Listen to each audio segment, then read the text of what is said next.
한글이라고 하는 것은 정말 우리나라의 가장 위대한 작품 중에 하나고 세계 어디에 나눠도 손색이 없는 어떤 말이든지 다 기록할 수 있는 특수한 글자 중에 하나가 한글이다라고 생각할 때 그런 자부심이 있죠. 이 한글이 만들어졌을 때 1945년도 세종대왕 때 여러분들 잘 아시는 것처럼 용비어 청가라고 하는 책이 만들어졌는데 이 용비어 청가라고 하는 것은 정인지, 권제 그리고 또 나가서 이집이라고 하는 인지인가요? 이 세 사람을 통해서 그 조선, 이시조선이죠. 그 이시조선이 세워지게 된 다미성. 한마디로 말하면 뭐냐면은 건국의 시조들이죠. 이성계를 비롯해서 정당화하기 위해서 사실은 쓰여진 거죠. 서민들 입장이나 고려의 입장, 고구려의 입장에서 보면 사실은 이게 별로 그렇게 바람직한 내용은 아니지만 어쨌거나 그 이씨 왕조가 세워지는 그것을 정당성을 부여하기 위해서 기술한 책이 그게 바로 이제 용비어 청가거든요. 역사적인 여러 가지 비평이 있고 여러 가지 이야기가 있을 수 있지만 중요한 것은 이 한글로 쓰여진 귀한 책인데 그 2장에 보면은 그런 내용의 글귀가 하나 있습니다. 그것을 여러분들에게 잠시 소개해 드리는데 뿌리 깊은 나무는 바람에 흔들리지 아니하므로 꽃이 좋고 열매가 많으니 샘이 깊은 물은 가뭄에 마르지 아니하므로 내가 이루어져 하도 흘러가나니 이런 말씀이 있어요. 글이 이게 좀 하워링이 좀 생기는 건데 아마 에어컨을 틀어서 그런 건지 앞에 있는 마이크를 껐는데도 그런가요? 이게 울림이 좀 있어가지고 한번 좀 조절하면 좋겠다 생각이 듭니다. 그러니까 여기 글귀 가운데 보면은 뿌리 깊은 나무는 바람에 흔들리지 않는다. 그렇죠? 뿌리가 깊기 때문에 비바람이 불고 창수가 나도 끄떡이 없죠. 쉽게 넘어가지 않습니다. 이 태풍이 지나가고 바람이 불고 비가 장마가지고 그럴 때 이제 뒷산에 종종 올라가다 보면 나무들이 막 넘어져 있는 걸 볼 수 있거든요. 지난해에도 이 남쪽에 장마 때문에 어려움이 있었는데 근본에 또 해남을 비롯해서 여러분들 잘 아시는 것처럼 이제 남쪽 지방에 장마 때문에 여러 가지 피해가 많이 있습니다. 특별히 이 나무들이 넘어간단 말이죠. 뿌리가 깊지 못하게 되면 넘어질 수밖에 없어요. 근데 뿌리가 단단하게 깊이 박혀 있으면 태풍이 불어도 비바람이 쳐도 부러질지언정 뽑히지는 않는 그런 것을 우리가 볼 수가 있거든요. 샘도 마찬가지입니다. 지금이야 우리가 수도물을 사용하고 있지만 과거에 우물물 시골에 가면은 이 물 도래로 해가지고 물을 길는데 깊이 수십 자 들어가는 그러니까 수십 미터, 100m까지도 이렇게 들어가는 그런 우물들이 있거든. 그런 우물들을 보면은 아무리 가물어도 그 샘이 마르질 않는 거예요. 깊으니까. 이 물이 깊다라고 하는 것은 언제든지 물이 솟아오를 수 있다. 갈증이 해소될 수 있다. 그러니까 비단 나무뿐만 아니라 샘물뿐만 아니라 건물도 마찬가지죠. 건물이 좋은 건물은 뭐냐면 기초가 튼튼해요. 이 기초가 튼튼하지 않으면 창수가 나고 비바람이 치면 어떻게 되겠어요? 마태복음 7장의 예수님의 말씀처럼 무너지는 것이 심할 수밖에 없단 말이에요. 그러니까 이 건물의 기초가 바닥에 튼튼하게 깊이 내리지 않게 되면은 지진이 임다든지 태풍이 불게 되면은 건물에 해를 입을 수밖에 없다라고 하는 것이죠. 그러니까 좋은 건물은 외관상 보기도 좋아야 되지만 실용 가치도 있어야 되는데 이런 어떤 자연재해를 만나게 되었을 때 바로 세워져 있어야 되는 거죠. 즉 기초가 튼튼한 건물. 그게 좋다. 그렇게 이야기할 수가 있어요. 그래야만이 어떤 그 자연 풍화 작용이라든지 이런 것들이 있을 때 해를 입지 않기 때문에 저는 이것은 인생도 마찬가지라고 생각해요. 인생을 살다 보면은 어떤 사람은 좀 깊이가 있어요. 근데 어떤 사람은 가벼운 사람이 있습니다. 깊이가 있는 사람을 만나면 왠지 감동이 되어주고요. 세상의 환난을 만날 때 있고 곤고를 어려움을 환난을 우리가 경험할 때가 있거든요. 그때 깊이 있는 사람들 어지간해서 흔들리질 않죠. 교회도 마찬가지. 뿌리 깊은 교회가 있어요. 그래서 어지간한 환난의 바람이 불어와도 끄떡이 없어요. 지난주에 제가 총회를 갈 일이 있어가지고 세종로 거리 앞을 지나가다가 새롭게 건축한 세문안교회를 보게 되었어요. 와, 어마어마하게 잘 졌더라고요. 옛날부터 제가 이제 그 세문안교회 강신면 목사님 아주 옛날 시대죠. 1970년대 그때부터 그 교회를 제가 출입하면서 서울에 있을 때 학교 다닐 때 이제 출입했던 그런 기억이 있기 때문에 너무 잘하는 교회인데 여러 번 이제 교회를 재건축을 했거든요. 근데 아마 여러분들 혹시라도 지나가시다 보시면 알겠지만 그 옆에는 구세군 회관이 있고 그리고 이제 이 세문안교회가 있는데 다시 이번에 완공을 했어요. 근데 정말 웅장하게 엄청나게 엄청난 어마어마한 빌딩을 이렇게 재건축을 했는데 그걸 보면서 그 교회가 이 장로교회에서 어머니 교회 아니겠습니까? 가장 먼저 세워진 교회잖아요. 서상윤에 의해서 세워진 그런 교회인데 언더우드 여러분들 잘 아시는 것처럼 그 교회가 민족의 전쟁도 있었고 여러 가지 어려움이 있었지만 그 신앙의 뿌리가 깊기 때문에 오늘날까지 그와 같은 위용을 자랑할 수 있는 교회로 세워진 것이 아닌가. 그 앞을 지나가면서 감격이 있었어요. 그러면서 한편 한국 교회가 참 든든히 세워져 갔으면 좋겠다. 이런 생각을 갖게 되었습니다. 깊이가 있을 때 흔들리지 않습니다. 무너지지 않습니다. 그러니까 중요한 것은 인생에 있어서 깊이가 중요한 것입니다. 나는 얼마나 깊이 있는 인생을 살고 있는가. 이걸 한번 우리가 돌아봤으면 좋겠어. 한 목회자가 한 교회를 돌아보면서 깊은 고민 가운데 한국에 가지고 있는 여러 가지 교회에 대한 그 문제점들을 문제의식을 가지고 바라보게 되었습니다. 먼저 이분이 생각한 것이 뭐냐면 우리나라에는 이 교회와 사람은 많은데 세상을 변화시키는 능력이 없다. 즉 교회 안에 사역은 많이 있는데 열매가 없다 라고 하는 걸 이분이 깨닫게 되었어요. 두 번째는 목회자에 대한 고민이었습니다. 목회자들도 많고 모임도 많이 있단 말이죠. 그런데 이 목회자들 까닭없이 굉장히 바쁘게 분주하게 움직이는 것을 보게 되었다는 것이죠. 제가 사역이라고 하는 걸 오늘도 어떤 형제하고 대화를 나누면서 목회자 그런 얘기를 했어요. 우리가 일사자가 아니거든요. 사역자 했을 때 사역이라고 하는 것은 하나님이 내게 맡겨주셔서 사역을 감당하는 건데 일이 다 교회 사역을 하면서 목회 사역을 하면서 일이라고 생각을 하니까 재미가 없어요. 저는 심지어 그런 얘기를 해요. 목회하면서 기쁨이 없으면 관둬라. 그건 사역자가 아니다. 기쁨과 감격이 없으면 관두는 게 좋아요. 사실 목사나 전도사가 복음에 대한 감격과 기쁨이 교회 사역을 하는데 감격이 없다. 그럼 관둬야 돼요. 저는 그렇게 생각해요. 왜냐하면 하나님이 내게 맡겨주셔서 사역을 사명을 감당하는 거거든요. 이건 나 같은 자를 불러주시고 나 같은 자를 택해주시고 세워주셨다는 그 감격 기쁨이기 때문에 어떤 고난과 시련이 있어도 그저 감사한 거예요. 누가 욕을 하든 뺨을 때리든 뭐를 하든 간에 그저 기쁜 거예요. 주님 때문에 내가 이런 고난도 당하고 수치도 경험하게 되고 수모도 겪게 되고 주님 때문에 그런 거니까 그 자체가 감격스러운 거거든요. 내가 나 같은 존재가 어떻게 주님의 일을 할 수 있을까? 이런 감격. 근데 많은 경우에 보면은 사역자들 가운데 정말 기쁨이 있나? 사역에 대한 행복이 있나? 저는 그게 먼저라고 생각해요.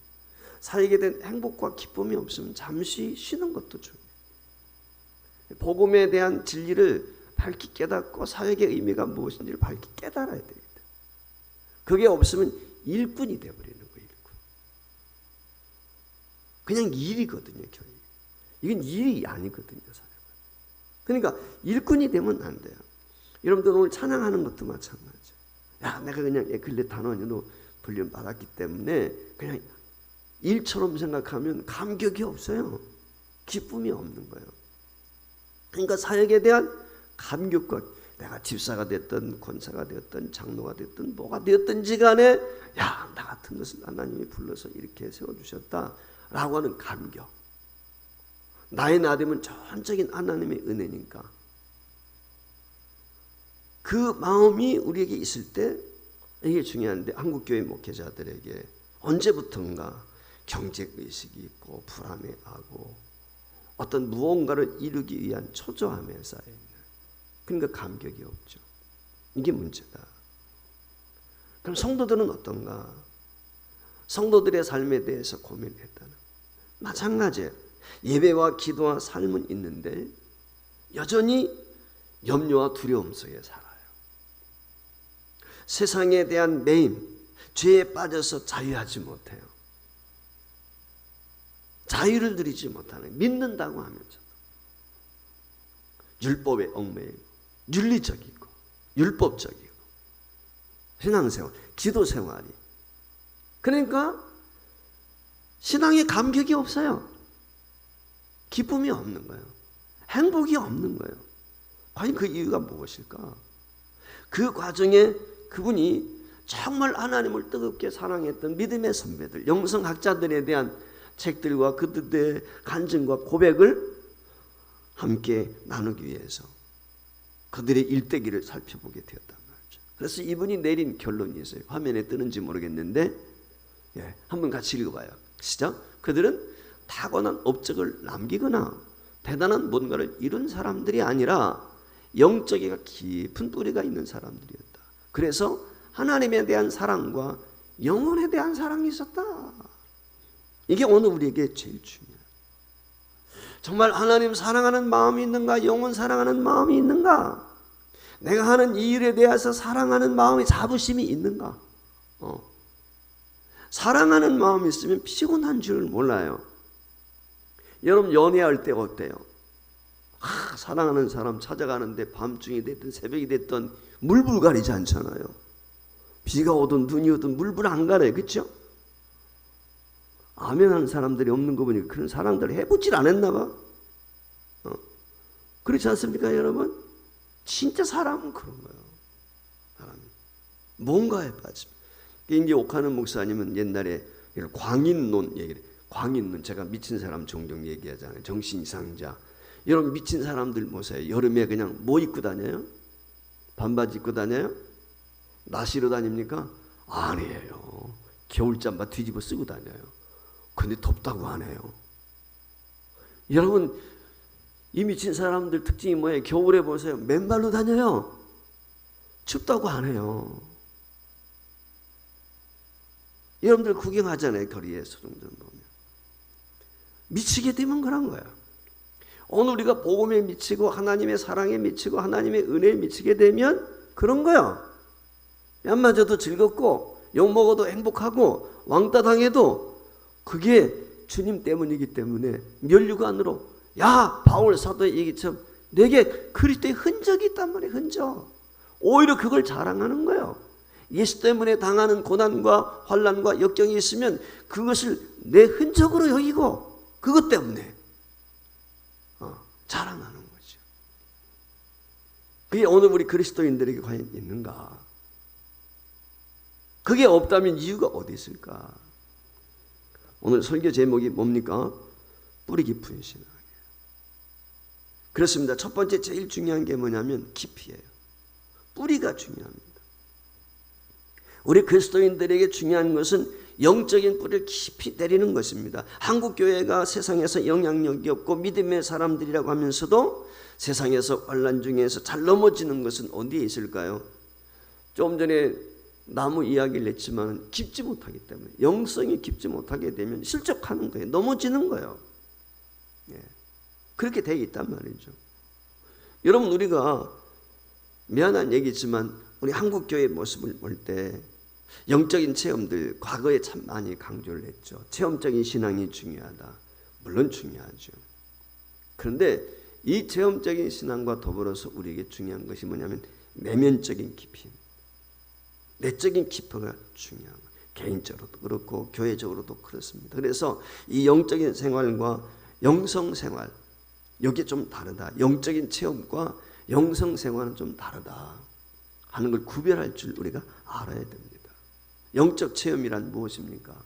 마음이 뜨거워졌다든지, 예를 들어 방언을 한다든지, 각종 은사를 받았다든지, 이런 것들이 어떻게 보면 영적인 체험이죠. 그 영적인 체험이 있을 때 이 체험은 우리에게 에너지와 같아요. 그래서 신앙생활하는데 동력이 되기 때문에 힘있게 사역을 감당할 수가 있고 움직일 수가 있는 거죠. 자동차가 어떻게 갑니까? 그게 에너지가 방출될 때 그때 모터가 돌아가서 힘이 있어가지고 앞으로 나가는 거거든요. 마찬가지죠.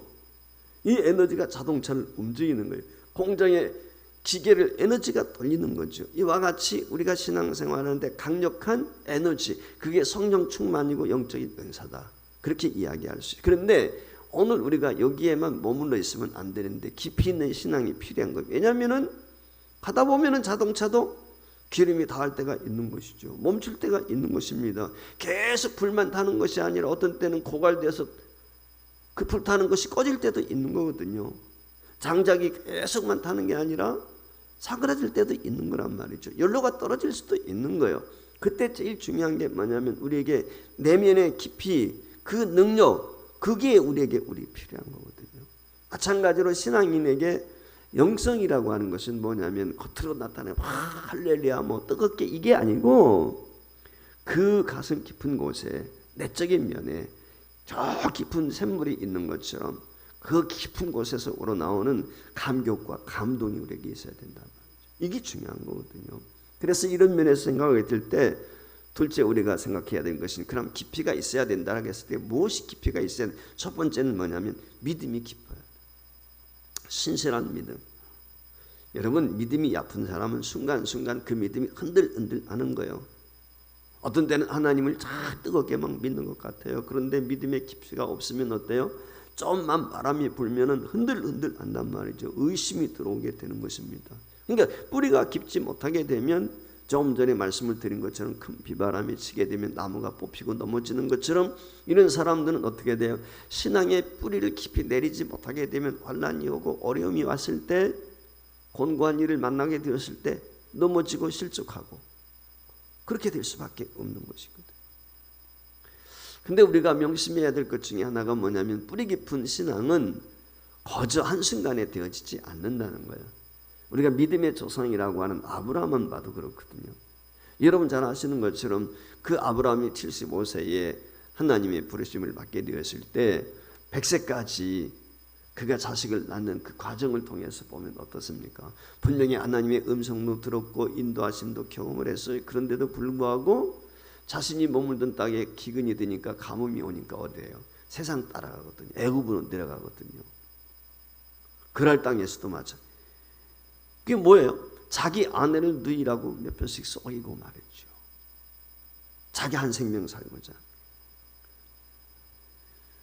이 말의 의미는 뭐냐면 믿음의 뿌리가 깊지 못했단 말이에요. 분명히 하나님께서 내가 날씨, 내 자식이 내 후사가 된다. 그 사라를 통해서 주시는 씨, 그게 후손이 된다고 분명히 말씀을 했는데도 불구하고 인간적인 방법을 모색을 하거든. 그래서 이스마엘을 얻지 않았습니까? 신앙의 뿌리가 깊지 못하기 때문에. 근데 그의 신앙이 어떻게 됩니까? 독자 이삭을 바치라고 하면서 그때부터 그가 인격적인 하나님을 만나게 되고 실제적으로 그의 신앙이 뿌리를 깊이 내리는 거죠. 그랬을 때 그가 하나님을 신뢰합니다. 오늘 우리에게 중요한 것은 어떤 상황 가운데서도 이 코로나 상황이 언제 끝날는지 알 수 없지만 중요한 건 뭐냐면 저와 여러분에게 깊은 신앙은 흔들림이 없이 주님을 의지하고 바라보고 신뢰한다는 것이죠. 그 약속에 대해서, 능력에 대해서, 그 은혜와 사랑에 대해서 변함없이 하나님은 날 지금도 사랑하고 계신다는 것을 받아들이고 바라보면서 간다고 하면은 우리의 믿음의 깊이는 점점 더 깊어질 것이고 어떤 상황 가운데서도 하나님만 저는 가장 큰 축복이 뭐라고 생각이 되냐면은 어떤 상황 중에서도 하나님만 바라볼 수 있는 믿음을 가지고 있다면 그것이 가장 큰 축복이다. 저는 그렇게 생각을 해요. 왜? 이 세상에 그 어떤 것도 다 변하고 바뀔 수밖에 없어요. 흔적도 없이 사라지는 거예요. 그러나 하나님만큼은 영원하시지 않습니다. 그러니까 하나님 당신 자체가 우리의 복인 거예요. 이걸 우리가 잊지 말아야 돼요. 신앙에 깊이 있는 거. 두 번째, 우리가 무엇이 깊어야 되겠어요? 사랑이 깊어야 돼요. 사랑이 깊으면 변함없이 사는 거예요. 삶을 영위하게 될 때 믿음과 사랑, 이게 굉장히 중요해요. 하나님을 사랑하는 마음이 깊어야 돼요. 영혼을 사랑하는 마음이 깊어야 돼요. 내게 붙어있는 사람들을 사랑하는 마음이 깊어야 돼. 사랑이 더해지면 더해질수록 그 인격의 깊이와 내면의 깊이가 깊어질 수밖에 없습니다. 사랑이라고 하는 것은 인격의 가장 근본적인 성품이라고 이야기할 수 있어요. 그러니까 사랑의 기본이에요. 사랑이 모든 게. 네. 관계 속에서. 그러니까 사랑이 깊어지면 깊어질수록 그 성품도 고상해지는 것이죠. 한마디로 말하면 이 사랑의 깊이라고 하는 것은 과일이 그 단맛, 과일 고유에 가지고 있는 맛을 풍족하게 낼 수 있는 것, 그게 깊이 있는 과즙이 나오고 말이죠. 그게 과일이거든요. 만약에 과일에 그와 같이 고유의 맛이 없다면 과일로서 기능이 없는 것이죠. 똑같이 아무리 기쁨을 이야기하고 화평을 이야기합니다. 성령의 9가지 열매를 이야기합니다. 그러나 사랑이 없으면, 진짜 사랑이 없으면 그건 하나의 율법이 될 수 있고 윤리가 될 수밖에 없어요. 그 안에 사랑이 있을 때 기쁨도 화평도 오래 참음도 희락도 이 모든 것들이 자비나 양성이나 온유나 충성 이 모든 것들도 사랑이 전제가 돼야 돼. 사랑이 전제되지 않는 성령의 열매는 인위적일 수밖에 없는 거예요. 그래서 사랑이 깊어질 때 그것이 진짜 은혜고 열매고 그것이 능력이다. 내면적인 성숙함이 있을 때 이것은 나 자신뿐만 아니라 다른 사람들에게 영향을 줄 수 있고 나만 행복한 것이 아니라 타인에게도 행복을 줄 수 있는 것이고 그것을 통해서 그리스도의 살아계심을 드러낼 수가 있는 것이고 하나님의 하나님 되심을 드러내는 거예요.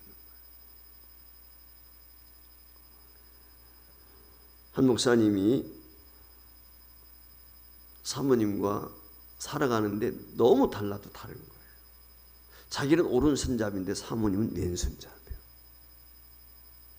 뿐만이 아닙니다. 목사님은 깔끔해요. 아주 단정한 걸 좋아해요.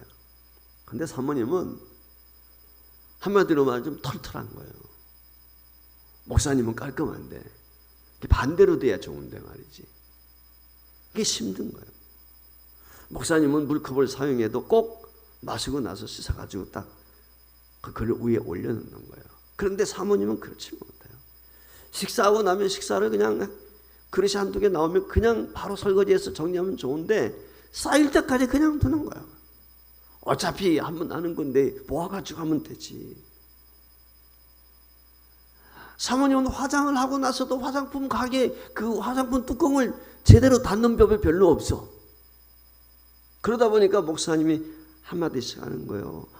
당신은 그냥 그러냐고 말이지. 좀 정리 좀 잘하라고. 이 불만이 있는 거죠. 근데 원래 보면은 그런 거거든요. 늘어놓는 사람은 자유로워요. 치는 사람이 힘든 거지. 그런데 오늘 하나님께서 이 목사님이 그렇게 말씀하시더랍니다. 너나 잘해. 하나님께서 그렇게 말씀하시는 거예요. 야 이놈아 잘할 것 같으면 너한테 붙여줬겠냐 그러더라는 거예요. 못하니까 너한테 붙여줬지. 내면에서 들리는 그 음성을 듣고 깜짝 놀랐다는 거예요. 사랑이라고 하는 것이 무엇인지 이제는 자신에게 주신 은사는 아내의 부족함을 채우기 위한 것이다 라고 하는 걸 스스로 깨닫게 되었다는 거예요. 그러니까 사랑이 깊어지게 될 때 행복이 더해지는 것이죠. 그리고 모든 사람과 화평을 이루게 되는 것입니다. 따라서 오늘 우리가 하나님 앞에 이 밤에 기도할 것이 있다면 내 믿음의 깊이를 더하게 해주세요. 사랑의 깊이가 더해지게 해서. 또 하나 우리가 기도할 것이 있다면 말씀의 깊이요. 말씀이 깊어요. 말씀이 아는 것이 아니라 곧 지식으로만 아는 것이 아니라 그 말씀을 얇게 하는 것이 아니라 지식으로만 아는 것이 아니고 이 말씀이 정말 생명이다. 하나님의 말씀이. 사람이 떡으로만 사는 것이 아니라 하나님의 입에서 나오는 말씀으로 사는 그 말씀이 진짜 이게 영의 양식이다. 능력의 말씀이다. 이거 보고 듣고 묵상하고 연구하고 그 말씀이 말씀되기 위해서는 내 삶에 적용이 필요한 거거든요. 그랬을 때 그 말씀이 진짜 말씀이 되는 거거든요. 그러니까 말씀이 단지 진식으로만 아는 사람은 그게 율법적이 되는 거예요. 행함이 없는 믿음은 어떻게 돼요? 자꾸 남을 정죄해요. 판단해요. 말씀을 많이 알고 있으니까 자꾸 비판합니다. 바리새인들 서기관들이 그랬잖아요. 예수님 당시에. 율법사들이 그랬단 말이에요. 아는 건 많아요. 근데 행하지는 않아요. 이게 문제가 되는 거거든요. 오늘 우리도 마찬가지. 하나님의 말씀을 듣고 읽고 묵상하고 그것을 우리 삶에 적용해. 이게 굉장히 중요한 것입니다. 그렇게 살아야 돼. 그 말씀대로 살아야 돼. 그 말씀 안에 거하게 될 때 진짜 자유가 있어. 진리를 알지니 진리가 너희를 자유케 하는. 하나님의 말씀을 알면 알수록 자유로워지는 거야. 실상은. 그 말씀을 알면 알수록 우리를 옥죄는 것이 아니고 사실은 말씀을 알면 알수록 더 자유로워지는 거죠. 여러분 신앙생활을 왜 하죠? 신앙생활 하는 이유 가운데 하나가 뭐냐면 가장 큰 이유 중에 하나는 행복이라고 생각해요. 저는. 예수 믿는 내가 행복해야 돼요. 신앙생활하는 것이 행복해 즐거워야 돼요. 그렇지 않습니까? 짐이 아니라 구원받은 성도는 감격 속에 매일매일 살아가는데 그 신앙생활 자체가 구원의 감격과 기쁨으로 사는 거니까 그 안에 행복해야 되는 거지. 행복이 없다면 이건 율법주의자야. 행복이 없으면 바리새인이야. 그러니까 그 말씀을 통해서 말씀을 알아갈수록 더 자유함을 느끼는 거죠. 진리를 알지니 진리가 너희를 자유케 한다. 그때 그 말씀이 능력이 되고 우리의 힘이 되는 거예요. 진짜 은혜가 되는 거예요. 그래서 하나님을 아는 지식의 깊이만큼 우리의 믿음의 크기도 결정이 되는 것이고 우리의 믿음의 크기는 곧 인생의 크기를 결정하게 되는 것입니다. 그러니까 우리가 믿는 하나님의 크기만큼 우리 인생의 크기도 결정이 된다. 우리가 알고 믿는 하나님의 크기는 곧 내 인생의 크기다. 이런 마음 따라서 내가 하나님을 얼마나 아느냐, 하나님을 얼마나 깊이 아느냐, 여기에 따라서 저와 여러분의 삶이 달라질 수밖에 없는 것이죠. 그래서 호세아 선지자는 무엇이라고 우리에게 권면하고 있습니까? 호세아서 6장 3절 말씀 같이 읽습니다. 그러므로 우리가 여호와를 알자, 힘써 여호와를 알자. 그의 나타나심은 새벽빛같이 어김없나니 비와 같이 땅을 적시는 비와 같이 우리에게 임하시라 하니라. 하나님을 알라는 거예요. 무엇보다도 저와 여러분이 하나님을 아는 지식이 충만할 수 있기를 주의 이름으로 축원합니다. 예배서 4장 13절 말씀에 보면 우리가 다 하나님의 아들을 믿는 것과 아는 일에 하나가 되어 온전한 사람을 이루어 그리스도의 장성한 분량이 충만한 데까지 이르니. 그러니까 하나님을 알지 못하고 예수 그리스도를 알지 못하면, 제대로 알지 못하면 온전에 이를 수가 없다. 그리스도의 장성한 분량에 이를 수 없다. 성경이 그렇게 우리에게 이야기해 주고 있어요. 그러니까 하나님의 아들을 믿는 것과 아는 것, 믿는 것과 아는 것이 하나가 되어야 돼요. 이게 동일해야 되는 거예요. 따로따로가 아니에요. 아는 것과 믿는 것이 하나가 될 때, 즉 행함이 있는 거죠. 그때 어떻게 온전한 사람을 이룬다는 거예요. 아는 것과 믿는 것이 하나가 될 때 쓱쓱 자라가는 거예요. 그래서 그리스도의 장성한 분량에까지 성장해 간다. 그러니까 하나님을 알면 알수록 믿음의 깊이가 커질 수밖에 없죠. 믿음이 좋아질 수밖에 없는 거예요. 성경이 그렇게 이야기하니까. 우리가 믿음을 이야기할 때 첫 번째 어떤 믿음? 하나는 체험적인 걸 이야기할 때가 있죠. 근데 체험 중요하죠. 근데 체험보다 더 중요한 게 무엇이냐면 그 체험이 생활화, 말씀이 성육화돼야 되는 것이 우리에게 진짜 중요한, 그래야 능력이 되는 거예요.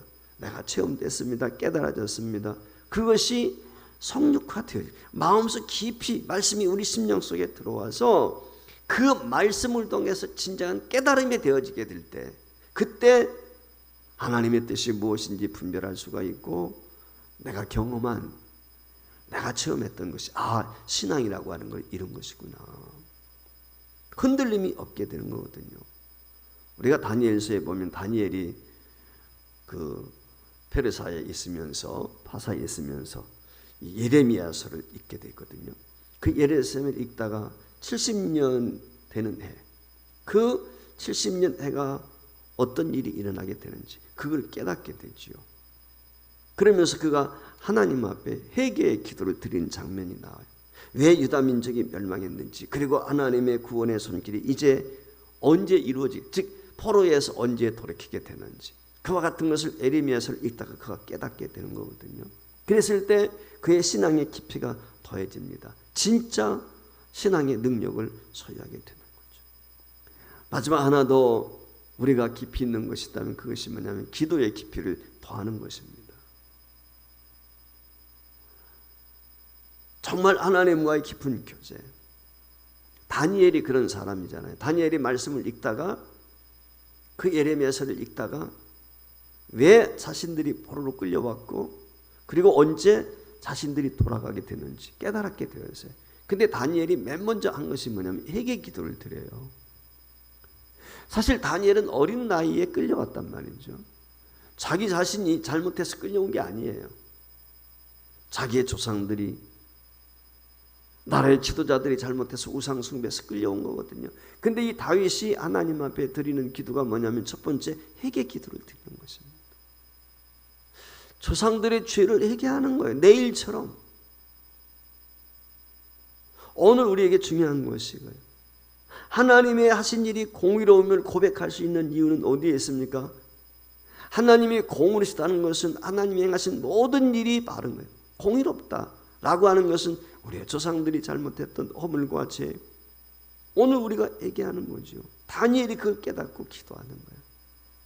우리가 하나님 앞에 깊이 있는 기도. 수녀로서 유명한 시인이 있죠. 이혜인이라고. 아마 여러분들도 시집을 가지고 계신 분들도 있고 좋아하시는 분들도 있을 텐데, 이혜인 씨가, 이 수녀 되시는 이혜인 씨가 쓴 기도 가운데 장미의 기도라고 하는 그런 기도가 있어요. 제가 화면에 보여드렸는데, 피게 하소서 주여, 당신이 주신 땅에 가시덤불 외치며 피 흘리는 당신을 담게 하소서. 태양과 바람, 흙과 빗줄기에 고마움 새롭히며 피어나게 하소서.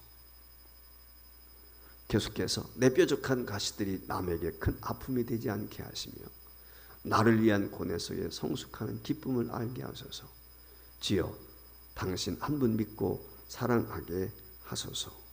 계속해서 진정 살아있는, 오직 당신만을 위해 마음 가다듬는 슬기를 깨우치게 하소서. 진정 살아있는 동안은 피 흘리게 하소서. 죽어서 다시 피는 목숨이게 하소서.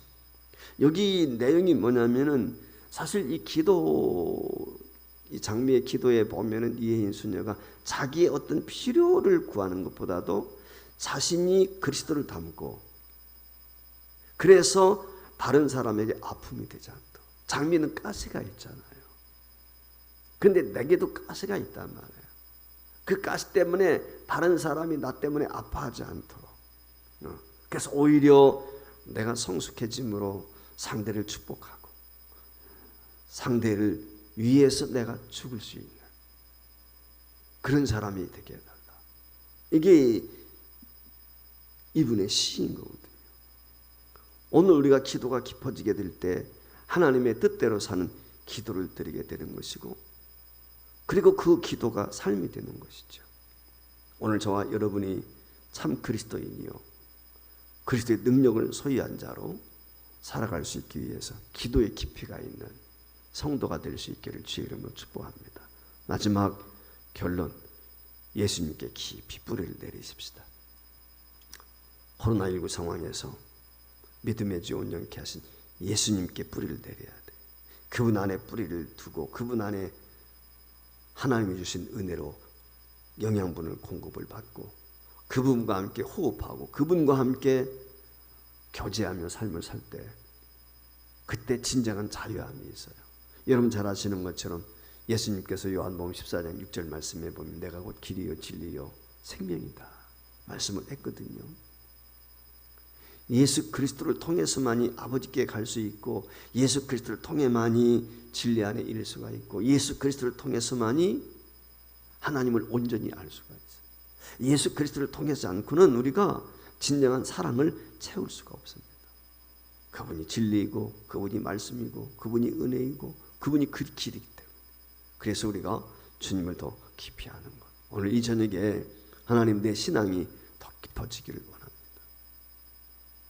내 인생이 더 깊어지고, 내 기도가 깊어지고, 말씀이 깊어지고, 예수님을 알아가는 고상한 지식이 더 깊어질 수 있는 은혜를 내게 주옵소서. 그래야 하면 모든 것들 우리에게 더하시라고 믿습니다. 이 은혜가 있기를 사모하며 기도하는 이 밤 될 수 있기를 주의 이름으로 축복합니다.